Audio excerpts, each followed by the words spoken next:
What happens when your boss is 3 hours late to the biggest meeting in the world? Are USL attendance numbers still staying strong? And Herculez Gomez joins us to talk Messi and his frustrated friends. That and more on Friday's Morning Kickaround.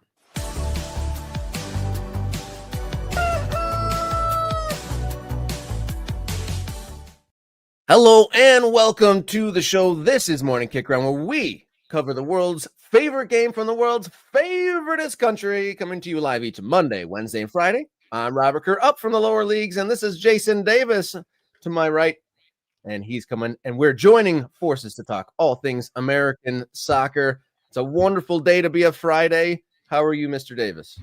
I'm good. That was when you say joining forces, I don't know why I always go to Voltron. I think I'm just a child of the 80s. So I think Voltron. What color? Well, first of all, are you vehicle Voltron or lion Voltron, Rob? That's a big question for me. I will judge vehicle. you. I would say vehicle. What? No, lion Voltron just well, okay, so does any Voltron, does any Voltron of any species fly? Does it fly? A vehicle or the animals? He's got, yeah, they fly. Those are flying lions. Well, how they fly, I don't know. Look, it's space, dude. I don't know how the physics work. It's just a show. But the lions were obviously the best one, without a doubt. And I guess I'm trying to figure out what Black Lion was always cool to me. I think I'm Black Lion today on Soccer Voltron. Well, how about that? Black Lion. Learn something new every day. And you just exposed my lack of Voltron knowledge. But you now know my love and desire to fly. So there's that.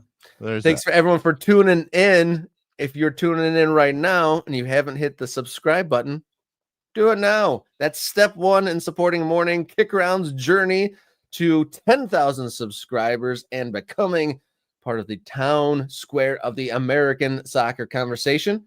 You want to take it one step farther than subscriptions? A membership. That is a direct way to support this show. For a meager sum, you can become a member of the MK Ultras and get early access to videos, priority commenting, some bonus content perhaps, and many more YouTube extras. So be sure to subscribe, become a member, and do all those, hit the bell, all those things that you hear YouTubers talk about. If you're afraid of commitment, you can always, I just threw up the goal super chat today. Got a bonus segment after the show. If we can get our goal, I think I put it at 10 today. So you want to throw a super chat at us, you will help us get to be a self-sustaining show, and you'll get extra content, and you won't have to commit to a recurring payment, because that's a thing. Make your chats super. You want to follow us along on social media at mkickaround on X, Instagram, and Blue Sky. Write us an email, morningkickaround@gmail.com. Find us as an audio podcast on your favorite podcast platform to search for Morning Kickaround. And if you want to do just like a one-time donation to the show, or something organized a little bit different than how YouTube runs their memberships, coffee.com/morningkickaround. Thank you to everyone who has donated and subscribed at Coffee. Thank you so much. Everything helps to help this show become more sustainable and help it grow.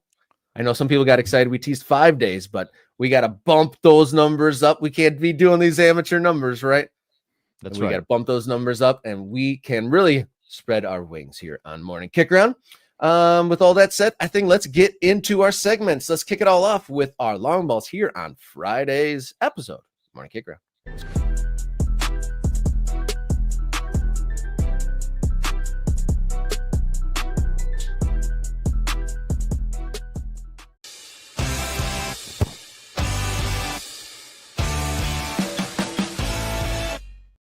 Long balls here on Friday, May 16th edition of Morning Kickaround. I'm Robert. He's Jason, leading it off. Would you, or all you, will you be able to enjoy the World Cup next year, knowing what FIFA leadership is up to? And what would you do if your boss, the CEO of the company, is holding a big meeting where all the people from your company from all over the world are joining in one place for a big meeting, and he was 3 hours late for what? Was he ill? Was he doing other FIFA CEO stuff? Or was he hanging out with friends for maybe, some side hustling? That kind of seems what happened to Mr. Infantino, the head of FIFA leadership, 3 hours late to the FIFA Global Annual Meeting in Paraguay. Folks aren't so happy about that, but the root of it is, can we trust these guys? Well, no, I mean, everybody knows we can't trust FIFA. Does anybody, all right, chat, tell me, thumbs up or thumbs down, do you trust FIFA? I'm asking the dumbest question of all time because no one's going to say, yeah, 100%. I trust FIFA. Nobody trusts FIFA to run the game in a cogent and responsible manner. Nobody, I mean, and that's been true for decades now, Rob. We are at a point now where I think we have all just done that thing where we are pushing aside our concerns about FIFA leadership to enjoy the game. Like it becomes one of those things like, okay, I'm going to invoke something much more serious, but remember when it was like, you can't stop living your life. You let the terrorist win. You remember that whole thing that people would say, you can't, don't be scared and live scared because then the terrorists win. If we stop enjoying the game, then we let FIFA, and I am equating them to terrorists on some level, just to like financial terrorists, I guess. Rob, it's getting real dark. Sorry. I think it feels like that sometimes, though. And I have been doing various versions of this thing that you and I are doing right now for 15 years, more than 15 years, writing, podcasting, talking about soccer. And there has been no moment in that 15 years where I've ever felt like, oh yeah, I trust FIFA. Like, well, we're in good hands. Or I haven't been talking about the issue that they cause by forcing us to reckon with their avarice, their greed, the terrible leadership, the shadiness of this all. And what is funny here is that this is the statement that UEFA put out after Gianni posted up late to the FIFA Congress, which is every single country that is a member. 211 people represented at this meeting. 211 nations. I mean, probably hangers on and all these people. FIFA Congress, one of the most important meetings in world football, where all the 2011 nations in the world's game gathered to discuss issues that affect the sport right across the world. To have the timetable change at the last minute for what appears to be simply to accommodate private political interests. And this is what they're saying is that Gianni glad-handing autocrats is what he was doing, right? There are images of Gianni Infantino right there alongside President Donald Trump and the Crown Prince of Saudi Arabia, as they all just kind of like get together and, we're so chummy and look what we're doing. And we're squeezing the game of soccer for everything it's worth, both in terms of financial capital and political capital. And that's the thing that I think bothers people most about Gianni, as opposed to maybe Sepp. Sepp was very self-interested. Sepp was very willing to allow the graft and the corruption to happen under his watch. He was not in the business of telling people, oh no, you're not allowed to trade those bags of money. He was kind of like, yeah, whatever you do over there, just don't, as long as it doesn't bring FIFA down. And then it brought FIFA down, by the way, which is hilarious. Yeah. Seb was concerned about, he had this magnanimous idea about spreading the world's game, and it was going to bring all of this acclaim to him as the architect of making football this thing that could bring people together. Gianni Infantino understands the power of people to bring people together, but now has twisted it to his own ends and to FIFA's ends, which is his ends, whereas now he's allowing autocrats to use the game to their ends to sports wash the kinds of things that they're doing in their country. And it's coming to America, right? That's happening now. Like when we were awarded the World Cup, Rob, I wasn't like, oh, this is a sports washing thing for America. But now it is. Right now, it feels like a sports washing thing for America. And man, I hate Gianni Infantino and FIFA. And I guess Sepp Blatter, and we go back to João Havelange and everybody else has been involved. I hate that they have made us as fans have to do this thing where we do mental gymnastics around our appreciation, our love of the game, and the people that are ultimately in charge of the biggest sporting event on the planet. Yeah, we're just trying to enjoy the thing we enjoy, right? I mean, I don't necessarily want to wade into international politics and messing with autocrats and sports washing and all that. I don't want to do any of those things. The art from the art. It's not the same thing, but it's in the same ballpark. Can you separate the art from the artist? They are, right? I mean, for the most part, I'm pretty good at that, but there's just like a line where it's just like, oh, geez. Can we really push on this with music? There's definitely some artists that I don't put in the rotation anymore musically that were once there. Do we want that list? Do we need that?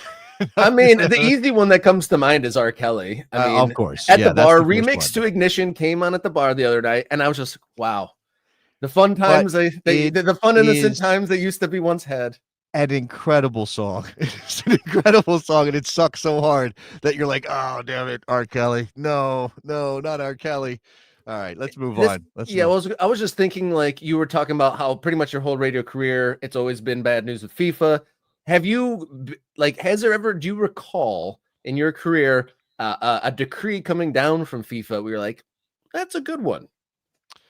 Look, I think there are, and this is how these organizations or governments hide themselves in terms of the evil things they do. They dress it up in the good things that they are attached to, whether through circumstance or because they actually occasionally do have people who are thinking in more inclusive and in ways that would benefit the world and bring people together. And I do struggle a bit. All right. So Sepp was responsible, or it was on his watch rather, that Qatar was awarded the World Cup. Now he says he didn't vote for Qatar, he voted for the United States when that bidding process happened in 2010. I will point out the bidding process happened for the 2022 World Cup, and they bid both the 2018 and 2022 World Cups together, which allowed for horse trading, and that's a whole other story. But Sepp was overseeing all of that, and he says he didn't vote for Qatar, but he was happy to have Qatar win the World Cup because for him, that was opening up a new frontier for football. And I think it's really hard if you want to be an open-minded, inclusive person to go, well, we should shut out certain countries from hosting the World Cup. Because then you have to justify that opinion. And sometimes those justifications get a little iffy in terms of discrimination and stereotyping and things like that. And I don't want to do that. So I do think that in terms of like FIFA saying we want to open up more of the world to football, there's good things that happen there. But so many things that they specifically do seem to be, and by the way, Saudi Arabia is not in the same category as Qatar, not in my mind, even though Qatar definitely bought their World Cup bid. The Saudi Arabia bid was a fait accompli given to them because FIFA wanted it so, because Gianni wanted it so. And again, turning towards autocrats and authoritarianism has been the way of things. And that is how FIFA has boxed themselves in. Because of what they demand out of a World Cup host, the countries that can actually host the World Cup, they have to be run by autocrats. They have to be run. And again, I know that the World Cup in 2026 is a little different, but it seems hard to imagine FIFA giving the World Cup to a country where the people have a distinct voice and can say, screw that deal. That sucks for us. Long ball number 2 here for today. The Fab Four of American soccer matches on the schedule. Mike Thomas, good shout out. Yeah. Long ball number 2. Let's pick our Fab Four for the weekend, where we go around the board. Myself, Jason, producer Jenny, and you, the chat, pick your top match of the weekend. Let's start with Jenny's pick in the NWSL. Orlando Pride taking on the KC Current tonight at 8. Yeah, you don't have to wait for Jenny's pick. It's coming down the pipe right now this evening. Kansas City Current, obviously one of the leading teams in the NWSL, and Orlando are the defending champions, and they have been excellent for a number of years now. And this is, if you've been paying attention to the NWSL at all, you know that this has been a turnaround for that team, for that organization, because the Pride were bad for a while. Now they are one of the best, and you've got the 2 top teams in the league at the moment. Kansas City on 18 points through 8 matches, Orlando on 16. So we get the top of the table. How can you not pick a top of the table showdown for the top division of women's soccer globally? Only 2 points separating Current and Orlando. Definitely one to watch out for tonight. I kind of have 2 very locally. I got to say, opening day tomorrow for Oakland County FC, taking on a local rival, a budding rival in the truest sense is a brewing in my backyard. So Oakland County borders Macomb County. That's the kind of the white collar versus the blue collar counties locally. And there was a little bit of misgivings when Macomb came into our division because it breached the territory rights of USL2. So there's a little bit of friction there. And then this year, this is going into the second year of existence. Oakland County, 10 years old, 10th season of playing starts tomorrow. second year for this Macomb team, and they managed to pull over the former GM and coach of Oakland County FC. So a bit of a turncoat situation I is so see. leading the line on the other Wow. side, and some players migrated too. So there is the local rivalry, the geography of it all, and there's also going to be some interpersonal stuff between players and leadership there. So Yeah. Oakland County versus Macomb County, USL2, Great Lakes Division, hot tomorrow. But Local heat, Michigan Heat. Let's go. Local Michigan suburban heat, watch out. But if we're going to go national, another table-topping clash, just about 2 points between them. Hell is real in Ohio. Columbus versus Cincinnati. In my opinion, probably the biggest game of the Major League Soccer slate. I'm sure some people might argue with all the different local derby or rivalry week stuff going on, but Columbus and Cincinnati, it's hard to argue with. This is some of the cream of the crop of Major League Soccer. Yeah, on Wednesday we talked about Sporting and St. Louis playing their rivalry match on a Wednesday, and people in Missouri and Kansas not being too thrilled by that. And then we kind of threw in that, the question of whether Major League Soccer should be jamming all these rivalries together, which I'm kind of over that. Talked a little bit about this on the Patreon for the Best Soccer Show for anybody who might be also a member of that this morning, as a matter of fact. But in terms of what is on the schedule, like if I'm going to not care about that part and just look for the games, Hell is Real is legit as a rivalry. It's again, it's not, as you pointed out, it's not just like, oh, these are two teams that don't like each other, or there's local rivalry elements or geographical things happening here. It is actually two of the best teams in Major League Soccer will be facing off in a rivalry matchup in Columbus. And I think that you have to really be a cynic about Major League Soccer not to see something fun potentially from this game, or not to be intrigued by what it could deliver in terms of a result. Because right now, Cincinnati is top of the table on 28 points. Columbus 2 points behind them, with Philadelphia jammed in between those two teams. So we're seeing like the elite form in the East, and I think this is going to be one of those things sending a message. One of these teams is going to set themselves up as the favorite to win the conference, with Inter Miami kind of slacking a bit.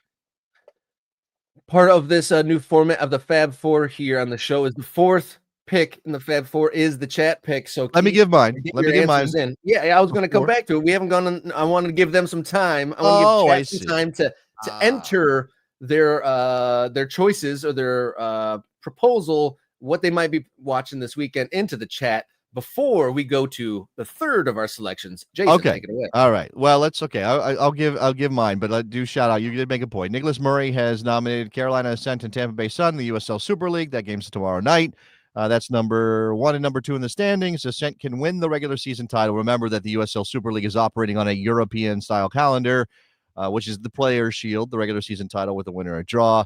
So shout out to that one. That is absolutely an interesting game. In terms of me, I'm sticking to Major League Soccer too. I'm doing this. I'm going. Brandon's got my game. It's Portland and Seattle. Boom. And there's a couple of reasons for this. And I think that if you know anything about MLS, and I say Portland and Seattle is my pick, you go, oh yeah, of course it is. And then I don't have to justify it. I don't have to do my work. I don't have to show my work like we used to have to do in math, which math sucks, by the way. Hate math. Portland, Seattle. Not only is it interesting in terms of the standings, Portland's in 4th, Seattle is in 6th. Obviously, Seattle just got them their what's handed to them by LAFC, so they have that recent distress behind them here as they go into this game in Portland. You obviously these teams are not original MLS teams. They're MLS 1.0 teams. And I don't mean to disparage the Atlantic Cup between the Metro Stars, Red Bulls, and DC United, or suggest that there aren't rivalries that go back to 96 or 98 or early into the 2000s. But this is the game, right? This is the game upon which the modern Major League Soccer was essentially built. I know that sounds hyperbolic, but if you think about the way Major League Soccer has marketed itself over the last 10 or 15 years, this is the game that turned them from, hey, bring the kids out and, buy a hot dog and watch a soccer game, to this is actually about passion. This is actually about supporting your team and your community. And there's real heat here. And, we can be we can be critical of the way Major League Soccer has maybe decided to leverage fan support even as they hold fans back from expressing themselves. How many ads have you seen with flares in them, and then Major League Soccer is like, you're banned from the stadium because you had flares, but we're totally going to use your flares in our marketing materials. Like nobody likes that. But man, this is the game. I recall early in my writing and podcasting career when I was diving fully into MLS and American soccer, maybe before I was doing any writing or podcasting, just going on YouTube and watching videos of the fans of these teams singing, creating atmospheres in lower division soccer in America that nobody in MLS could really touch, that felt different, that helped me go, oh yeah, American soccer can be what they have in Europe. It can get to that level. These people are proving it, and this game is an expression of that. So yeah, Cascadia. So the Fab Four for the weekend leading in from May 16th, Orlando Pride versus the Current tonight, Columbus versus Cincinnati, Portland versus Seattle. And what do we have coming in from the chat? Let me pull them up. I got Ian, me, and another 75 plus Chattahooligans will be traveling to Huntsville for Chattanooga FC versus Huntsville. So that's his personal pick. Got going down to Alabama for that one. John Rollins, sticking in the South, has got the El Clásico del Sol, which is Orlando and Miami. I mean, obviously Miami's in this moment. We're going to talk more Miami with Herculez Gomez coming up in a bit. Orlando looking pretty solid. There's I think winning games has been an issue as opposed to maybe drawing games recently for Orlando. Where are they right now? They're in 6th. They did get that win over Charlotte on Wednesday night. So there's something there to watch for. WST Pitchbot, one of my favorite follows on Blue Sky, by the way. Shout out to WST Pitchbot. I won't tell you what the bid is, but go follow on socials and you'll see the bid. Revs versus Quake, the Bruce Arena revenge game. Does Bruce want to take down the Revs in revenge for running him out of town, Rob, you think? It definitely didn't end at the most positive of terms. And you feel like whatever behind the scenes things happened that he was relieved of duties from, definitely didn't do the Revs any favors. If they made that choice to let him go, and it's kind of been bad times for the Revs ever since. So who really lost out? Turning it around in this particular moment, right? Whether this lasts, Caleb Porter does have the team playing well enough. I think they're unbeaten in 5 or 6 games. So they've climbed back up into the playoff places in the Eastern Conference, rather. So they weren't bottom of the table, and now they have moved up. This is probably true. Mike Thomas, member, by the way, shout out to Mike Thomas for being a member. Bruce is definitely petty enough to care. That is probably true. He is magnanimous enough to keep Lionel Messi from getting a red card on Wednesday night. Yeah, I want to ask Kirk about that. But he is not petty as to want to take the Revs down for what happened to him in New England. I feel like that move that Bruce pulled was definitely the ultimate company man. It's like, hey, we need our number one salesman missing next week in the office, so let's help him out here. But moving on, reminder, Herculez Gomez joining us at the top of the hour. But first, long ball number 3 here. An Everton fan was banned and gotten a spot of trouble after he's been banned from attending Everton's final Premier League match at Goodison Park after allegedly smuggling tools into the stadium so that he can attempt to remove his seat. Yes. This is just a funny story in general. It kind of sucks that he got caught. He won't. I'm assuming he's a dedicated fan that wanted that last piece of he is. memorabilia or whatever, but he won't be able to attend. But it is pretty funny that he went to these lengths to smuggle in tools, but kind of leads Jason and I to ask, what would you try to steal from your team stadium if it was, I think if it was noted that it was closing? The caveat here, so obviously, so producer Jenny was telling us before the show that she has some of the dirt from Tiger Stadium. I don't think it takes a lot to grab some dirt from Tiger Stadium. I mean, you got to get to field level, but it's not like you need tools you need a bag and you put the dirt in the bag and you go home. I want to know what you would go to this lengths to get. Like, I want to know what you would be smuggling tools into the building to take with you.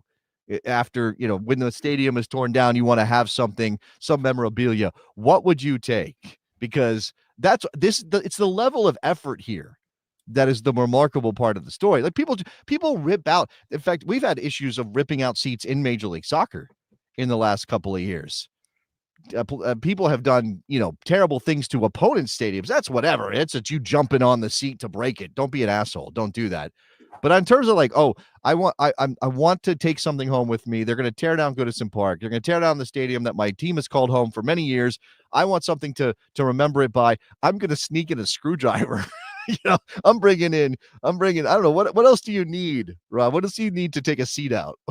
I think you'd need some sort of a wrench, because they're probably like bolted to the ground in some way. So there's probably some wrenches, maybe some power tools, maybe a power tools would be that would be tough, right? To get the power tools in the building.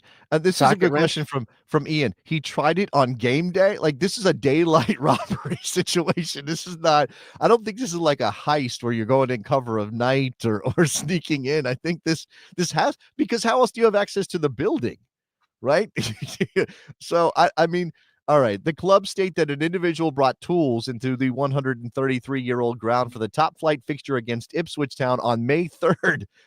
That was the next to last game at Goodison. So they tried to, during a game, like, people are like cheering for the Toffees. And he's like, did you bring the socket wrench out? Just crazy, man.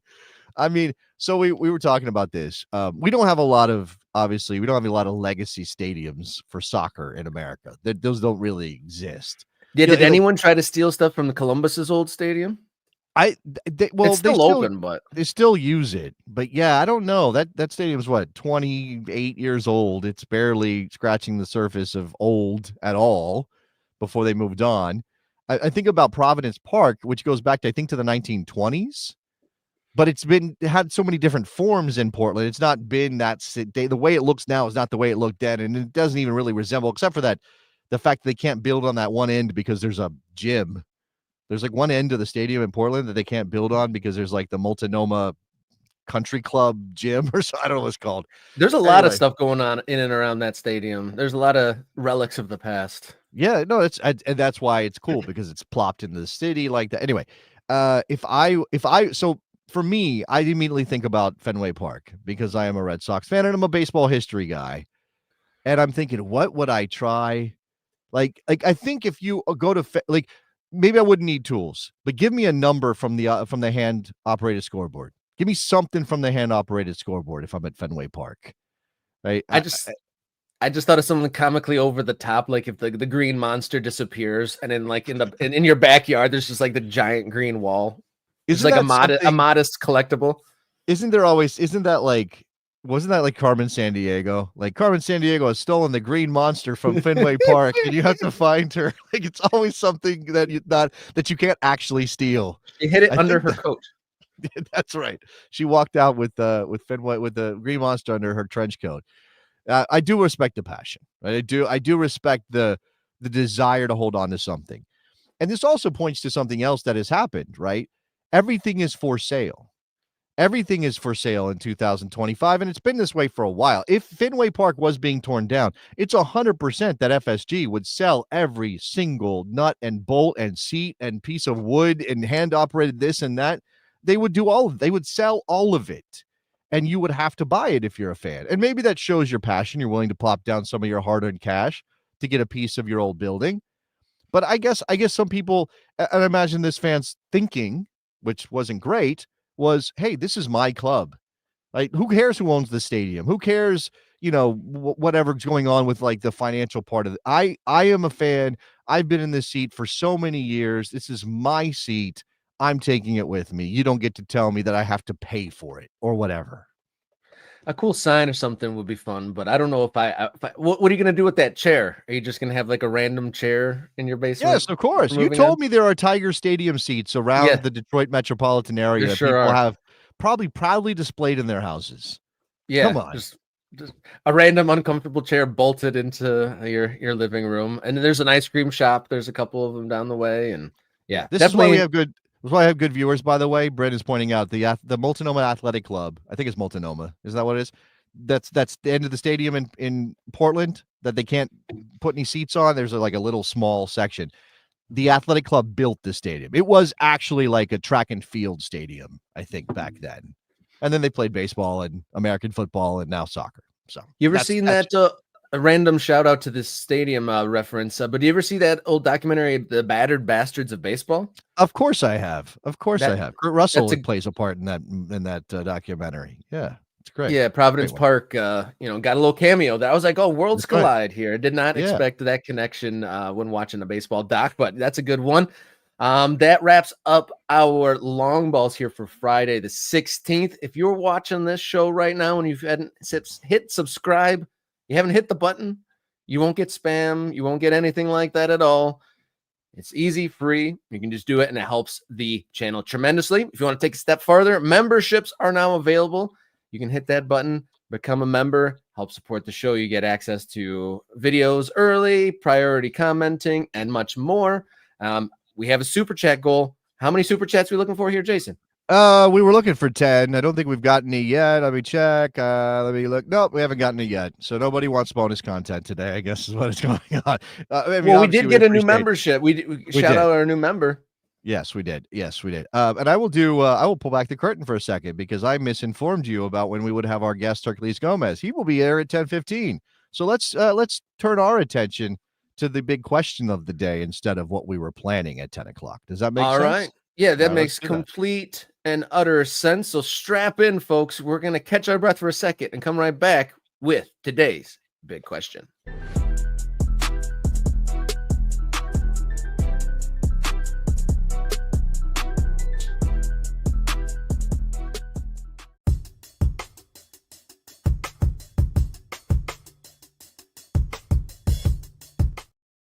Big question here on Morning Kickaround. It is Friday, May 16th. Big question here right now. We got excited at the beginning of the year. There's been some great scenes across USL, smaller markets, getting some really impressive numbers from AV Alta in California to Portland, Maine to Vermont and many others. Great stories. Big numbers at the for attendance at the beginning of the year, but we want to check in which way are the USL's numbers trending and what does that mean for this push for this groundswell of club football across the country. Yeah, we're going to grab from our friend John Morrissey, who writes USL Tactics and Backheel, covers USL, the USL show. He's doing a lot of stuff. Go support John Morrissey, who's been a guest on this program in the past. But we're going to grab his attendance numbers. He tracks these over on USLTactics.com. I hope he doesn't mind because we are going to try to send some traffic his way. What I'm interested more than like trying to decide, like, are these I get, how did you phrase the question, Rob? You kind of asked a question here about these attendance. What do they mean? Are they maintaining? There was some initial excitement with the Pro Royal news, the Division I news, and some new pro teams popping up in cities that have some visible enthusiasm.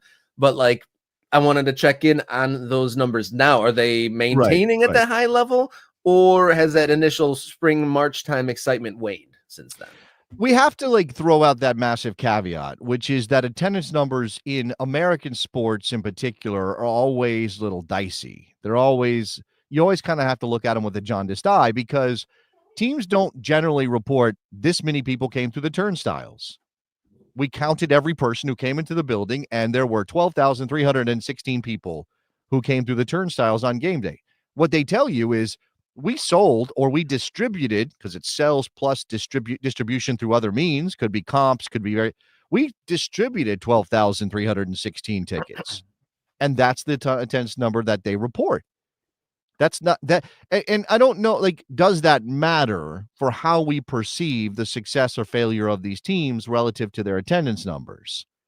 Right. And I think we are psychologically so attached to attendance numbers as a barometer of where American soccer is. I remember in the early days of doing my blog and various other blogs that existed at the time, some of your biggest posts in terms of traffic would be just posting attendance numbers. You would just post MLS attendance numbers for a given weekend, and that would be your biggest post of the week. And it was like, oh, people really care to see the numbers to decide whether or not we're being successful here, whether people care about this. It's why TV numbers now, and now it's TV numbers that people get all worked up about, right, Rob? They anytime MLS has a TV number and it's like, oh, they got a 1 share or whatever the rating is. Oh my God, the world's ending. Nobody cares about MLS, and maybe that's true on some level. But these numbers, when you look at them, and this is just the USL Championship that we're starting with, I don't know. Like, should I care more about the pure numbers, the average, the change? There are only outside of Oakland, who moved into the Coliseum and had a 20,000 attendance of 20,000 at a particular at their first game, I think their opening game, and Rhode Island, who has 109% growth. And I have to check on why that might be. It looks like most new of stadium for Rhode Island.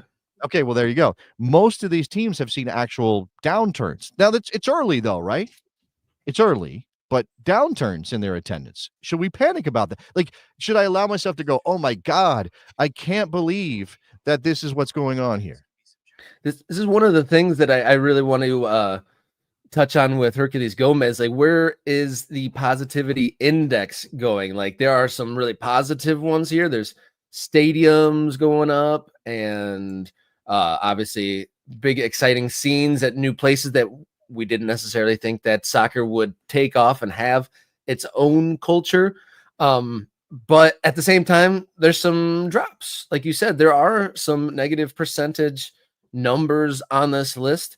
A lot of them like staples at the USL level. Like, what jumps out at me looking at these numbers, Louisville City down 13.3%. And I kind of picked them out because they are one of the flagships of USL Championship.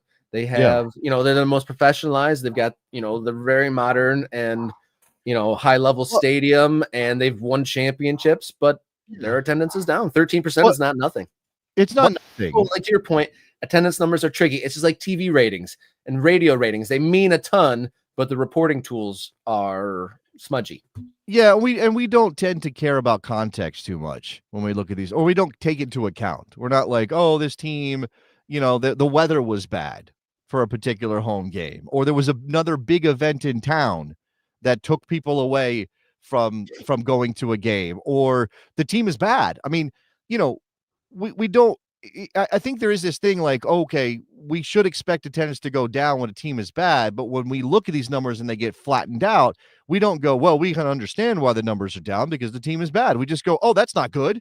That's terrible. Why don't people support the team? And then we judge the fan base, or we judge the club's ability to sell itself, or we judge American soccer writ large on these attendance numbers. This is a terrible sign for American soccer that we have declined in attendance across the board in the USL Championship. And I don't know that I like those big grand proclamations here, right? At the same time, we are picking and choosing, because what we will do is go, oh, look how great it is that obviously Oakland moved into a bigger venue and had 20,000 people come to one game, but look how great it is that Oakland has seen so much growth.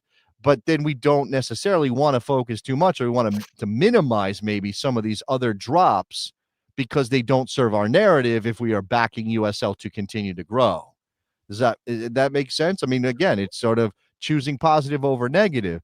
And so and people are asking, is this year over year change based on that 4 to 5 games? I'm trusting John Morrissey here. So when he's doing year over year averages, I'm assuming that is like through 5 games and not this is the drop compared to total attendance average last year. I don't know for sure, but that would be my guess, Rob. Yeah, there is some interesting numbers here. And it is important to note here when you're kind of going line by line that, only a couple of these teams have more than a 1 or 2 matches. There's some of these teams have 6 listed. One of the teams that's really having a positive 2025 in the USL League One is FC Naples. They've had 6 games reported. Their capacity, their new stadium is 4,600, and they've been averaging 4,200. And so that's a clear, positive success story. I know it's not a year over year because we don't have the last year's, but that's the thing. But so I guess maybe that's the way of the world right now. We can make anything look positive or negative because there's so many mixed bag type stories that that's like I said, I want to get that positive negative index. It's like, where are we? Are we in a good state or are we in a bad one?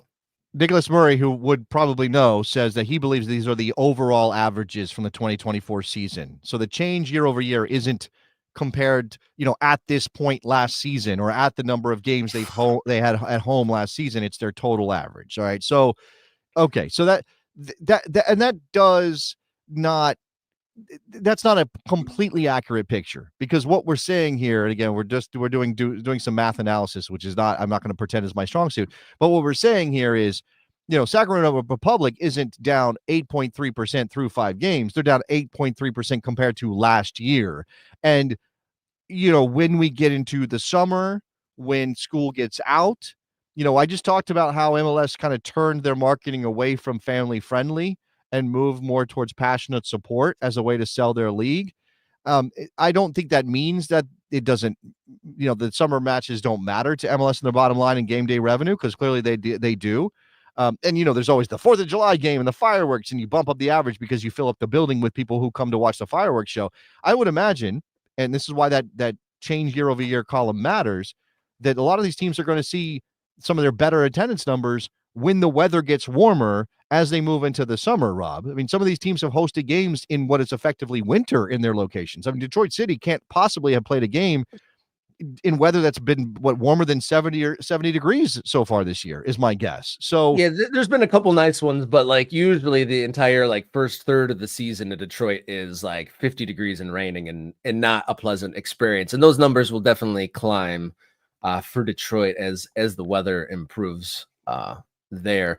Of these teams, I know we're talking about, combing through these numbers and really pinning down the hard facts behind them. But from what we're looking at here, are there any teams or cities that you maybe have a little bit of concern about? Yeah, I mean, again, I think that I would say it's probably unfair to jump to those conclusions. I think I want to flip it the other way. Like, I don't want to talk about concern, because I think selling soccer at this level is difficult, right? And there's been some news around USL that maybe has generated some extra heat, and hopefully that turns into something that turns into growth beyond this. And I think for a lot of this, and maybe this is the positioning that USL is trying to execute, hey, maybe we get the stadium deal we've been hoping for because the league is more interesting and there's more attention and Pro-Rel is coming and whatever it is. Maybe there's an influx of money. We were just talking about Wrexham on Wednesday.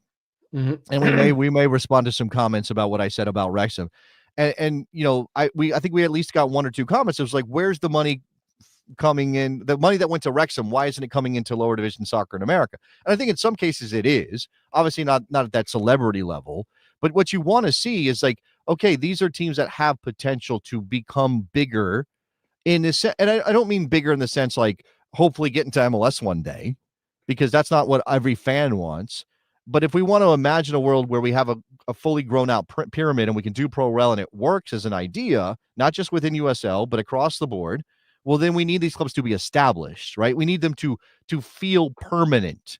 And permanence comes from time. I mean, you can't replace that. That's just a fact. You just have to play season after season after season and be regular in people's lives. It's the spring again. Oh, I wonder if there's any soccer games we can go to this year. That matters just in terms of the consciousness of the people in your given area.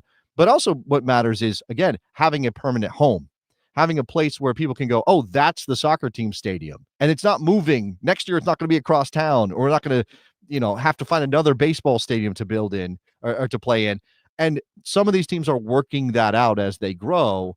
And I think these attendance numbers are going to help feed that narrative that, hey, you should build a proper soccer stadium for these teams so that they can become permanent presences in their communities. Early days for a lot of these teams, indeed. Moving forward with the program, if you are watching now and you haven't hit the subscribe button, come on now. It just takes one simple click of the mouse, click your finger, hit subscribe. Helps this show grow, helps open up this show to the American soccer audience at large and beyond. You can take a step further, join and become a member. Join the MK Ultras, a very modest sum, 1 level of membership, and that gets you early access to videos, priority commenting, and even bonus episodes when we hit our goals. Super chats. We got a great guest coming on in just a minute. let's bump up. Let's get 5 to 10 super chats during our next segment, and we'll do a bonus segment at the end of the show. You can also find the show on social media at mkickaround on X, Instagram, Blue Sky. Write us a note at morningkickaround@gmail.com, or find us as a podcast by simply searching for Morning Kickaround. We're going to catch our breath and come right back with Herculez Gomez here in one moment on Morning Kickaround.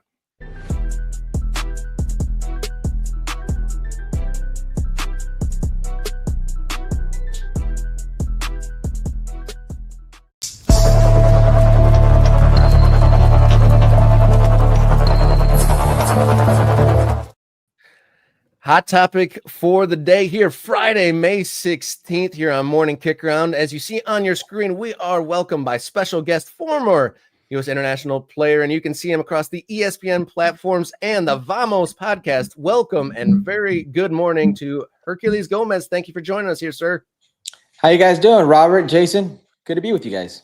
Good to have you, Herc. It's been a little while. I'm glad we could get you on. Appreciate your time. Absolutely. Yeah. Herc's the hardest working guy in American soccer media, I think, and he's doing it in multiple languages and covering all these leagues. But I thought, Herc, we would grab you on the events around Inter Miami recently. It's been a wild one, and I thought, I think I reached out to you after what happened on the weekend with Inter Miami and everything that went down with Minnesota United beating them and David Beckham jumping into the mentions and all of that stuff, and then we had Wednesday night in San Jose, Lionel Messi not too happy with Joe Dickerson. It seems to me, and maybe this was always an bubbling undercurrent, but does it feel to you like Inter Miami is becoming extra villainous for American soccer fans right now? I've not thought about that, Jason, but quite possibly. I think the allure of Messi will never wear off, but it's starting to wear on American football and American soccer. And I'll tell you why. There are hardcore Major League Soccer fans. There are just people who enjoy their footy in the States and in Canada who liked it the way it was and maybe don't care so much for the sideshow, don't care so much to be pushed out by these ticket vendors, pushed out by the media circus that comes with Inter Miami, and rightfully so Messi, who's, in my eyes, it's not arguable, he's the greatest player of all time, but let's just say arguably the greatest player of all time. So it comes with the territory. They want to watch their team. They don't want to go to their stadium and see pink jerseys, Argentina jerseys everywhere. So it's getting a little tiring. I'm sure the show, the spectacle at first was something to behold, but now they want to go about their day. They want to go about their footy. So they're starting to dissect, they're starting to analyze, and they're starting to poke the bear. And that bear is Inter Miami, and the biggest part of that bear is Lionel Messi. And we've seen it now, whether it's Jorge Mas, whether it's David Beckham, whether it's Jordi Alba in Monterrey lashing out at fans, Sergio Busquets talking to reporters in Spain, the DAZN reporters, or Lionel Messi himself, the frustration within, it's coming to a boil. It's coming to a head. So I think all that is on display. I've never thought of them as villains, but now that you mention it, I can see how, to the American fan, they're getting tired of Inter Miami. I saw the ire of it firsthand. I was in the Cleveland Stadium when they moved the Columbus versus Miami there, and you could pick the pink jerseys out all across the stadium. And I definitely saw the ire firsthand. Of the power teams, though, we mentioned the frustration on the field of the teams separating here in the 2025 season. Is Inter Miami the close to like maybe falling off from that top level? Are they walking a tight line right now? Well, I'll answer that in a second. That whole Cleveland thing. Am I allowed to say bullshit on here? Can I say bullshit? Yes, absolutely. That was complete bullshit. And that's what I'm talking about right there. There are diehard Columbus Crew fans like that were of the movement. # save the crew. Like put their literally hard-earned dollars on the line to keep Columbus in Columbus after Anthony Precourt wanted to take them to Austin. And here you go making a sideshow of your team and taking them to Cleveland because of Messi, selling out for your team, selling out for those hardcore fans, those individuals that were literally on the front lines to keep that team there, and you're taking it to Columbus or to Cleveland, excuse me. So that's exactly what I'm talking about. Yeah. That's a type of thing that those fans are. It's unfair. That's I digress, but that's my rant on that. And it's Major League Soccer. You're talking to a guy who retired off a championship with the Seattle Sounders, and we were dead to rights last, right before the All-Star break. We were the worst team in Major League Soccer. Siggy Schmidt, rest in peace, was let go. Brian Schmetzer took over. Nico Lodero comes in, and that one singular piece not only changed the season, but many could argue changed, the trajectory of the Seattle Sounders and who they are today within Major League Soccer. So it can change very easily. And what I'm trying to say here, Robert, is they're on a downward spiral right now. I believe they've won 1 out of the last 7, if I'm not mistaken. Messi's still scoring goals. He's got 10 in all comps, 3 assists. He's still doing his thing, but he's clearly frustrated. There are a bunch of holes in this team, coaching being a massive one. Javier Mascherano didn't show the chops with the U20 team. He didn't qualify them for the World Cup. The only reason they got a World Cup was for political reasons, and Argentina ended up hosting it. And then U23s at the Olympic level, it was an enormous fracaso, massive failure with Argentina. He gets this job because he's, let's be honest, Messi's friend. So he's here as Messi's friend, and he's not shown the chops to be a quality coach, nowhere near Tata Martino. And Tata Martino had massive flaws. So he's not even on that level. So it's a situation where right now they're on a downward spiral, but come summertime, because they need to be reinforced for the Club World Cup, as Sergio Busquets has lashed out and told reporters, as he is pleading with, I don't even think ownership. I think he's pleading with Major League Soccer and the rules and mechanisms that they have to reinforce his team in the right way for that Club World Cup. If they do, that's going to change potentially what they can do in Major League Soccer. That's how this league is. You guys have been around this league long enough. It's not about how you start, it's how you finish. And, the most difficult teams to play against and the ones who usually lift up that trophy are the ones who come in hot at the right time.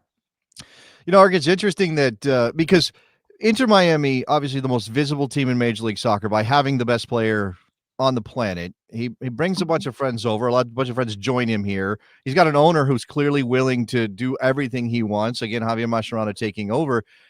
And there's this question of, is this good for MLS if Miami is dominant the way they have been in the regular season, obviously in the past, and winning trophies, and Messi is thriving and all of that, or if it's actually better for MLS if they do struggle a bit, to show that the league's not too easy, to sell that idea that this is a legitimate football competition. It's just not a walk in the park for aging former European superstars.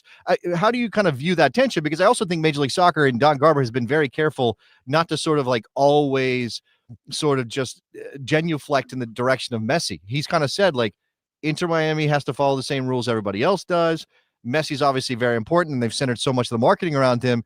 But it does seem like Garber has taken pains at times to kind of create that separation between just being Messi's league at this point. Yeah, but it is. It's yes, Messi's it league. Is. That's what everything hinges on. So it's a catch-22.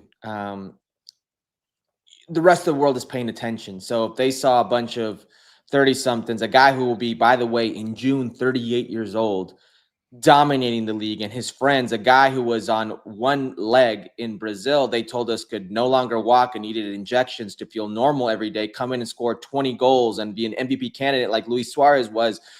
It might have a negative impression on the league. It might reinforce that retirement league image that Major League Soccer has been forever trying to shed.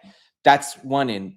The other end is I almost feel like Messi needs to be successful here, guys. If the Inter Miami project, if Messi is not successful, does not lift titles, if he keeps showing his frustrations and we keep seeing how bad his teammates are, I can go down the list. They're unproven players. We keep seeing how bad Inter Miami is, and if they get embarrassed at the Club World Cup, this could be detrimental for the league. Let's not kid ourselves here, guys. Major League Soccer, they banked on, they banked on Apple TV. They put everything, all the chips there. And I work for a company that's behind a paywall, and I understand how this works. But you left the big players. You left the ESPNs of the world. You left the Foxes of the world. You left the TUDNs of the world, which is massive eyeballs. And you went to a company that could be innovative and it could be the future. But right now, my wife's family's from Mexico. A lot of them don't use Apple TV. So even if you have Apple TV, which is a paywall, you got to pay another paywall to get Major League Soccer. And there's no external programming around Major League Soccer. So before, when you were with the big players, regardless of how you felt, they covered the league, whether it was too much, too little, not enough, or non-existent. There would be a promo if you're watching First Take, if you're watching Ahora o Nunca, if you're watching Sports Center. Do not forget El Clásico, or El Tráfico, excuse me, this weekend, Carlos Vela versus Zlatan. This weekend, and there's your graphic, and it shows you what time it airs on this network, et cetera, et cetera. Unless you're driving down the 110, okay? Unless you're driving down the 110 or the 405 in Los Angeles, you have no idea that game is going on, and it's a shame because that game always delivers. There are no external shows. They have their whip around show, but there are no external shows that then cover this for that network. So it's very difficult. They rely on guys like you, guys like us to promote them. And I can tell you what, I know, because I work for a big player, how difficult it is to work with Major League Soccer and get their athletes, get their stars to appear so I can promote them. I can only imagine what it's like for you guys. It's nearly impossible. And that access is vital to them. So it's a catch-22 here. I do feel the Club World Cup is a massive talking point for Major League Soccer that not too many are focusing on. I'm going down the lineup right here. Ustari, their goalkeeper, he retired. He retired from Mexican football. He was done. Messi's friend comes back in. 2 of the 3 goals against San Jose, I think he was at fault. You go down the line, like Alba, very good player, serviceable. I've got nothing to say. Allen, I think he's a good player, good prospect. Maybe they're asking too much of him. Falcon came from Colo-Colo. He's not a star player that you would assume would be on a team that you're trying to make the face of the franchise. Wenger, Marcelo Wenger, they're right back. I don't know how he got on the books at Boca Juniors, and he did so for like 30-something games, and that was it. That was it. He's not that type of player to be around Messi, to play the type of brand that Messi wants. Busquets, a little long in the tooth. Bright, he runs around. That's fine. Kramaski, a long way to go. You've got Segovia, the Venezuelan. These are interesting prospects, but they're not players right now that you would say are anywhere near Messi's level to put on a show. Allende, likewise. Redondo, if he had the talent now that his father's toenail had when he was a player, he'd be 10 times the player he was or he is right now. There are just so many factors around this team, so many holes. It's going to be on display for the world come this summer.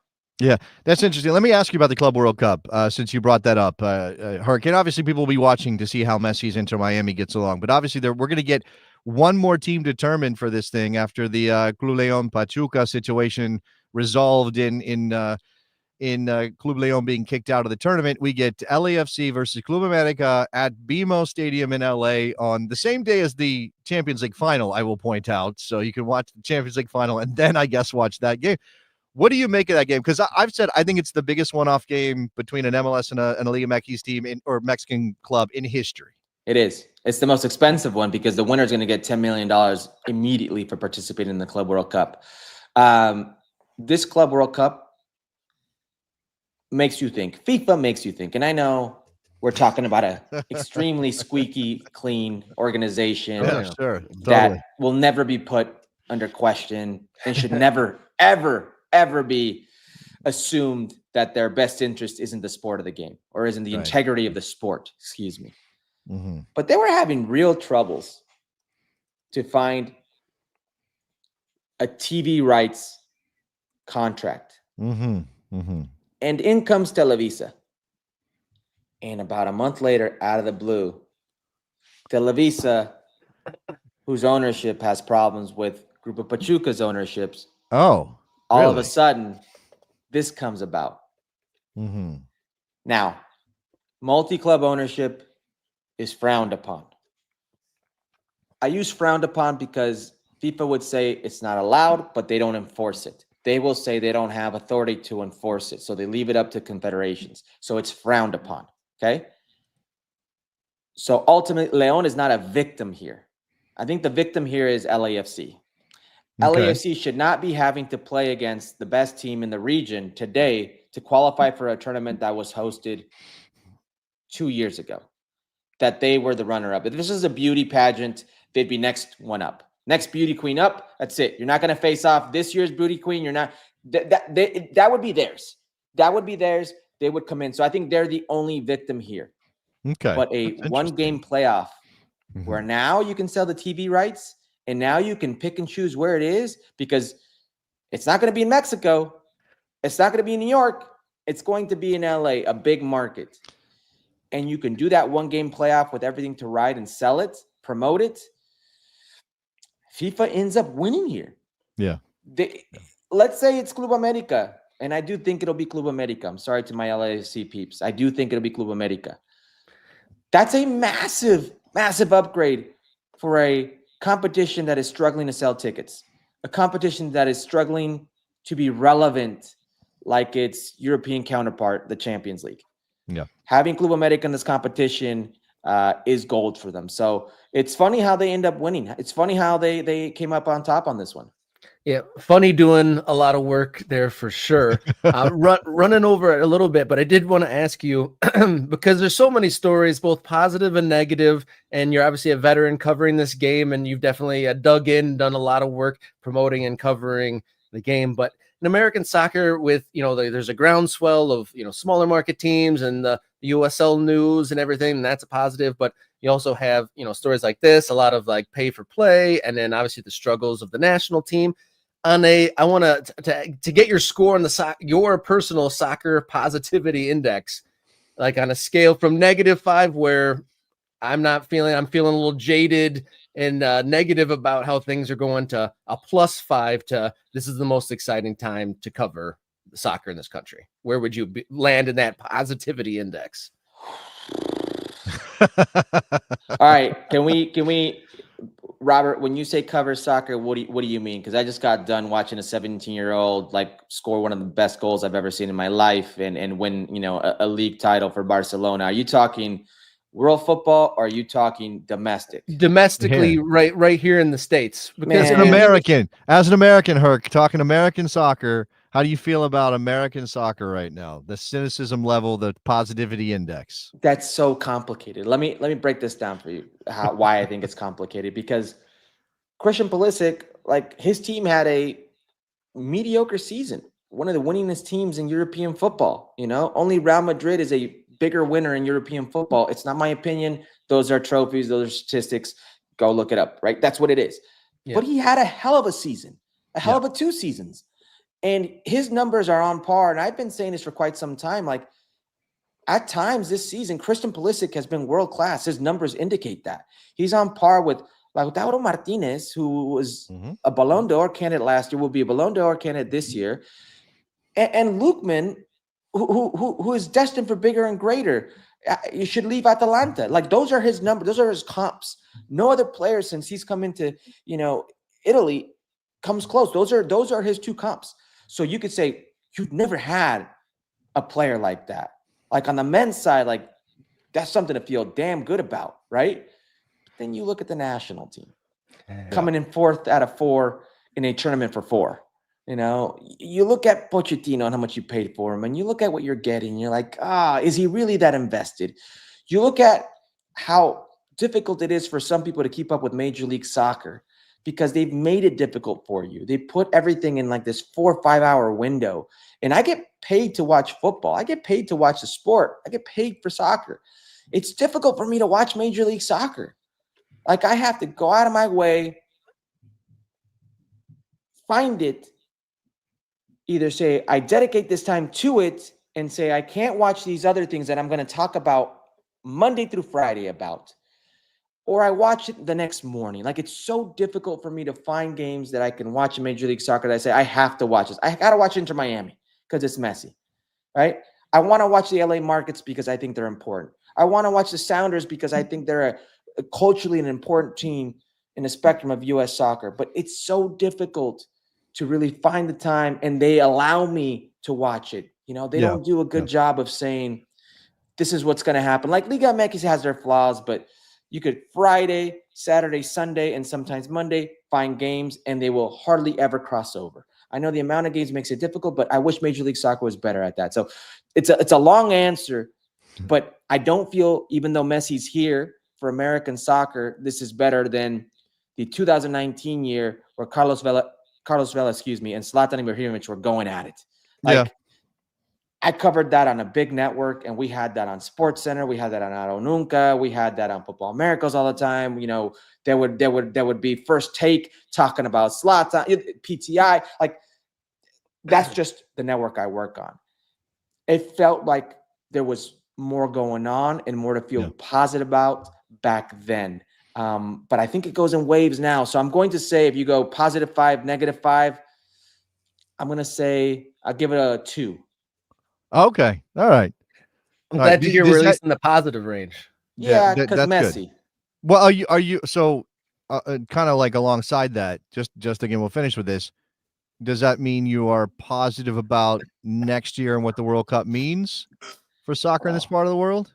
Well, you know me, Jason. I'm a big bowl of sunshine, so I'm always positive. I think we have to reevaluate expectations for the U.S. men's national team. Okay, but that's different than what I'm kind of asking about the impact of the World Cup. But obviously, the men's national team's fortunes are tied to that. Jay, we're around the same age, and I don't know what 1994 meant to you, but like, that's the first time the World Cup came around about my radar. Yeah, and I can remember how that changed me. I can remember how each individual World Cup shaped me. Yeah. I was 18 years old watching Landon Donovan and DeMarcus Beasley in the 2002 World Cup, and I told myself, fuck that, that's where I want to be. You know, like, you speak to Matt Turner, he'll tell you Landon Donovan's goal against Algeria in 2010, the World Cup that I was part of, was what made him want to be part of the U.S. men's national team. 1994 spawned the birth of a domestic league. Like, and today, till this day, is still the most successful World Cup on the books for FIFA. Now you're going to expand it, 40+ teams. And what I feel is a country more ready than it was before. I think this has the potential to be, I don't think we're even talking potential. It's going to be the best World Cup in history, just in the books. Off of finances, off of attendance, off of attention. We have social media now. I think it has the potential to change the game in the States and in Canada and in Mexico the way that it did in 1994. Okay. That's good. I like that, Herc. You are a big bowl of sunshine. You're bringing it today. Appreciate it. I try. Mr. Herculez Gomez, thank you so much for waking up super early with us. Your time. I'm on the East Coast, my guys. I've been up. Oh, you are? Yeah. You might see some bears behind me. We've had little cub bears back here this past week. Well, thank you for braving bear country and joining us here on Morning Kickaround. You can find Herculez Gomez content. He's all over the ESPN platforms. Check out the Vamos podcast. Mr. Gomez, thank you so much for joining us here on Morning Kickaround, and hope to see you sooner than later. Anytime, Robert, Jason. Thanks a lot, guys. Yeah, bye-bye. Thank you. All right, thank you to everyone. Yeah, Herculez Gomez, that was great. I had about 19 more questions I could have asked, but I appreciate the time spent. And thank you, viewer, for spending the time with us today. Hit the subscribe if you haven't done so already. Hit membership if you want to help us. The more time we get to spend booking guests, the more time we get great guests like Herculez Gomez. Can I a little self-promotion outside of Morning Kickaround? It still lives on YouTube. I did a series of kind of long-form interviews with some people a couple years ago for a project I conceived of that really didn't go anywhere after this, but I did a long-form interview with Herculez Gomez. His story as a player, starting out in Las Vegas, playing in men's leagues as a ringer, being hired by like restaurant owners because he could score goals, getting spotted in San Diego, playing for I think the San Diego Nomads or something to get signed by the Galaxy. Ended up he went down. He talks about going to Mexico when he was a kid, when he was very young, 18, 19 years old, to see games in like the Azteca, wearing a U.S. men's national team gear. Like Herculez Gomez has a great story in soccer. If you are interested in Herc's story and not just his comments and his opinions, which are obviously excellent, go find One Shot on Frame on YouTube, and there's a Herculez Gomez episode if you want to watch that. And for promoting our own stuff, look at Oakland County FC's stuff. media director over there. We've been producing lots of great Yeah. stuff, taken to a whole nother level.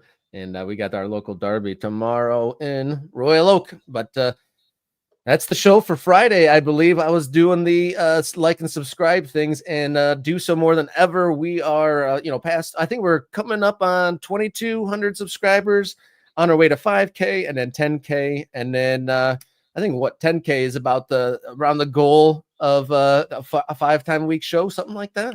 I think something like that. Yeah, we haven't put should we do it? It's like, and they always tell you, like, you have to have a goal because people want to be able to see how close they're getting. Like the telethons do this, right?